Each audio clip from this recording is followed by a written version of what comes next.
हाँ, तो लास्ट में तुम्हारा 11 तक हो गया था। 12, 13, 14 होमवर्क था। क्वेश्चन नंबर 15 देखो। एक्चुअली ये भी तुम कर सकते हो, होमवर्क ईजी है। तो क्वेश्चन पढ़ के देखना। इसमें सिंपली बोला गया है कि एक कंट्रैक्टर जो है वो मतलब क्या करता है, पेनल्टी लगाता है। ठीक है, मतलब अगर काम एक दिन लेट होता है तो 50 रुपीज़ पेनल्टी लगाता है। तो ऐसे ही मतलब 200 रुपीज़ से स्टार्ट होता है।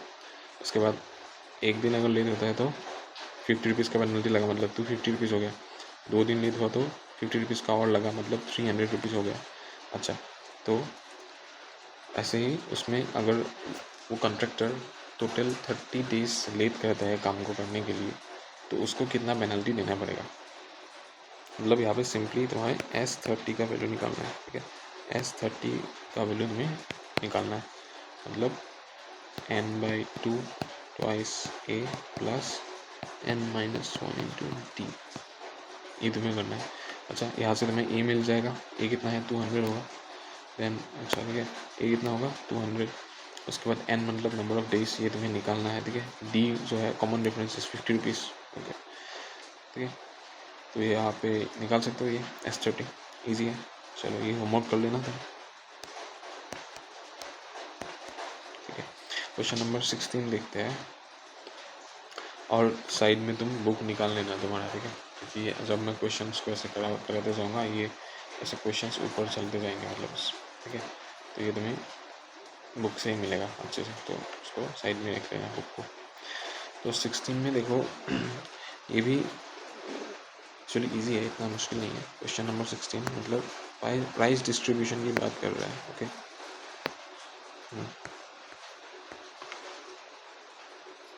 so a sum of 700 is to be used to give 7 cash prizes to students of a school for their overall academic performance। मतलब एक स्कूल में कुछ एकेडमिक परफॉर्मेंस था उसमें, तो उसको मतलब उनको 7 प्राइजेस देना है। ठीक है, टोटल मतलब 7 प्राइजेस, मतलब क्या यहाँ पे क्या है, एन का वैल्यू कितना है, 7 है। ओके, और उन सभी के सभी 7 प्राइजेस का जो टोटल वैल्यू है वो 700 रुपीज़। मतलब इसमें ये S7 का वैल्यू दिया हुआ है तुम्हारा 700। ठीक है, ये समझ में आ गया। उसके बाद मतलब ये सब गिवन है। ठीक है, गिवन है। अच्छा, उसके बाद क्या बोला गया है कि if each price is 20 rupees less than its preceding price, then find the value of each of the prices. Okay, so यहाँ पे एक चीज़ दिया हुआ है कि if each price is 20 rupees less than the preceding मतलब आगे का जो भी प्राइस है। सपोज पहला प्राइस 40 रुपीज़ है ना, तो जो दूसरा प्राइस होगा वो कितना कितना होगा, 20 रुपीज़ होगा। मतलब अच्छा, इसमें देखो सिंपली फर्स्ट प्राइस अगर मान लो कि 40 रुपीज़ है और सेकेंड प्राइस कितना होगा, यहाँ पे according to question if each price 20 rupees less than the preceding, तो सेकेंड प्राइस का प्रीसीडिंग प्राइस कौन सा है, ये फर्स्ट प्रीसीडिंग मतलब उसके आगे का। अगर ये 40 है तो सेकेंड जो है उसका 20 रुपीज़ लेस बोला गया है। मतलब इसका 20 रुपीज़, मतलब इसका जो दाम होगा वो 20 रुपीज़ का होगा। ठीक है, एग्जाम्पल के लिए मैं बोल रहा हूँ ये। ओके, सो अगर इस केस में देखेंगे तो यहाँ पे जो है वो डिफरेंस कितना आ रहा है, कॉमन डिफरेंस कितना आ रहा है, second term minus first term, मतलब 20 minus 40 that is equal to -20। तो यहाँ पे सिंपली कॉमन डिफरेंस कितना है, माइनस। ठीक है, तो common difference is equal to -20। Okay,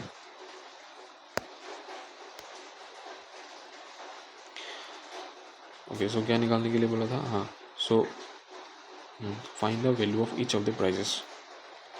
मतलब तुम्हारा ईच प्राइस मतलब first term, second term, third term, ये सब है। ओके,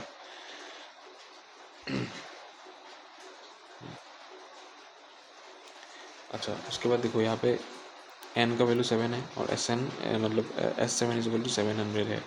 तो पहले तो हमें AP को निकालना पड़ेगा ना, उसके बाद ही हम निकाल पाएंगे कि अगर A मुझे मिलेगा। उसके बाद जो मतलब अगर फर्स्ट प्राइस सपोज तुम्हारा 40 रुपीज़ है, उसके बाद ही तो मैं सेकेंड प्राइस निकाल पाऊँगा, क्योंकि पहले का 20 कम होगा सेकेंड प्राइस, उसके बाद सेकेंड प्राइस का 20 कम होगा थर्ड प्राइस, है ना। तो ऐसे ऐसे चलते जाएगा। तो पहले मुझे जानना पड़ेगा कि what is the first term, और उस फर्स्ट टर्म को निकालने के लिए हम एस मतलब यहाँ पे जो S7 है इसका यूज़ करेंगे। तो S7 मतलब क्या है, SN मतलब S7 का formula S7 is equal to कितना है, n/2 into twice A plus n-1 into D equal to कितना है 700। ठीक है 700 ओके 700। सो मतलब कितना है 7/2 इंटू ट्वाइस A, ये हमें निकालना है, प्लस 6 इंटू D मतलब कितना हो गया तुम्हारा -20 इधर इक्वल टू 700।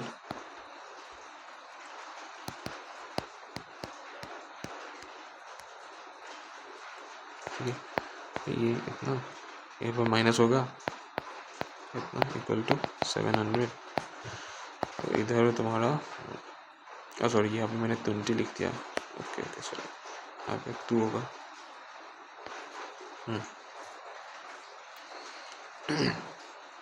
तो ये 2 माइनस 120 इक्वल्स टू 700 इंटू 2/7 ये हो गया 100। 2A is equal to 200 plus 120। So A का वैल्यू कितना होगा, नीचे होगा 2 और इधर 0 2 3 मतलब 160। सो A मतलब A इज इक्वल टू 160 मतलब जो पहला प्राइस है उसका कितना दाम है 160 रुपीज़ है। सो A मतलब फर्स्ट प्राइस 160 रुपीज़ का है। तो सेकेंड प्राइस कितने रुपीज़ का होगा, प्रीसीडिंग से 20 कम 140। थर्ड प्राइस इससे 20 कम 120। फोर्थ प्राइस इससे 20 कम 100 रुपीज़। ऐसे ऐसे ऐसे अप टू 7th प्राइस तक तुम्हें निकालना है। ठीक है ये सब निकाल लोगे 7 तक निकाल लोगे। ठीक है तो ये उसका रहा सोल्यूशन। चलो उसके बाद हम नेक्स्ट क्वेश्चन में आगे बढ़ते हैं।